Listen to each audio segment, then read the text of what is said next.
یہ اعمال کی کتاب کا باب نمبر 27 ہے، اور ہم اس کتاب کو ختم کرنے اور سمیٹنے جا رہے ہیں۔ رسول پولس، ٹھیک ہے، میں نے آپ کو اعمال 9 کی یاد دہانی کرائی تھی، جہاں خداوند نے حنانیہ سے کہا تھا، تم جانتے ہو یہ شخص مقرر کیا گیا ہے اور اسے مصیبتیں برداشت کرنی ہوں گی، لیکن اسے مقرر کیا گیا ہے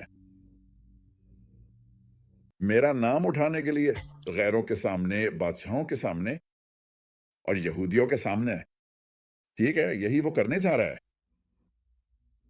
اور اب دیکھیں، 30 سال بعد رسول پولس یروشلم میں ہے۔ اسے کہا گیا تھا مت جاؤ، اگر جاؤ گے تو گرفتار ہو جاؤ گے۔ اس نے کہا نہیں، مجھے جانا ہے۔ اس نے اپنا رخ بالکل ویسے ہی جیسے یسوع نے اپنا رخ کیا تھا، پتھر کی طرح مضبوطی سے یروشلم کی طرف کر لیا تھا۔ مجھے جانا ہے، یہی میرا کام ہے۔ پولیس کو بھی یہی کرنا پڑا۔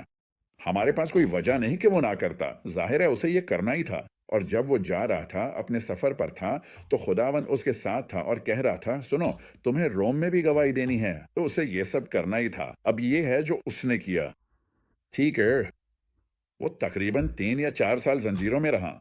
ٹھیک ہے، میرا خیال ہے کہ اس نے اپنے بہت سے خطوط جیسے کلسیوں، فلپیوں اور افسیوں قید کے دوران ہی لکھے تھے۔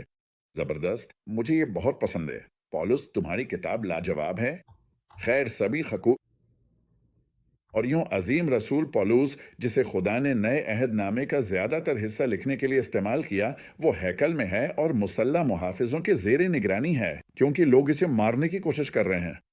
ٹھیک ہے، اور امانتاً وہ اسے مارنے کی کوشش کرتے ہیں، اور وہ یہودیوں سے عبرانی زبان میں بات کرتا ہے، اور وہ اپنی بڑی گواہی دیتا ہے کہ وہ کون ہے، اس نے کیا دیکھا اور وہ یہاں کیوں ہے، اور پھر اور بھی باتیں ہوتی ہیں، اور پھر وہ اسے قیصریہ لے جانے لگتے ہیں۔ تم جانتے ہو، کافی دور، اور یہودی قسمیں کھا رہے ہیں کہ وہ اسے مارنا چاہتے ہیں۔ مجھے نہیں معلوم لوگ دوسروں کو صرف اس لیے مارنے پر کیوں تل جاتے ہیں کہ وہ ان کے عقیدے سے متفق نہیں ہوتے۔ میرا مطلب ہے یہ تو سراسر برائی ہے بھائی۔ میرا مطلب ہے، آخر کون ہے جو قتل کرتا ہے، چوری کرتا ہے اور تباہی مچاتا ہے؟ ظاہر ہے یہ سب شیطانی کام ہے۔ خیر، اب وہ یہاں ہے۔ اس کے سامنے بادشاہ، کیا نام ہے، اگرپا، فیسٹس اور فیلکس ہیں، ٹھیک ہے، بالکل جیسے اعمال 9 میں لکھا ہے، اور وہ پوری بات بیان کرتا ہے، اور آخر کار وہ اسے روم بھیج دیتے ہیں، کیونکہ یہودی اسے چاہتے تھے اور وہ اسے مارنا چاہتے تھے۔ اور اس نے کہا نہیں، میں قیصر سے اپیل کرنا چاہتا ہوں۔ تو انہوں نے کہا ٹھیک ہے، ہمیں اس کے خلاف کچھ نہیں مل گا، چلو اسے قیصر کے پاس بھیج دیتے ہیں۔ اور وہ ایک سینچورین کو اس کی نگرانی کے لیے مقرر کرتے ہیں، اور وہ میرا خیال ہے مال بردار جہاز یا جو بھی تھے ڈھونڈ لیتا ہے، اور کسی نہ کسی طرح روم کے لیے تبلیغی سفر پہ نکل پڑتا ہے۔ خیر، اگلی بار پھر ملتے ہیں۔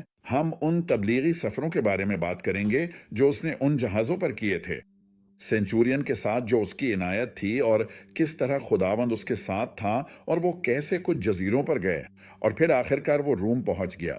بس اب میں ختم کر رہا ہوں۔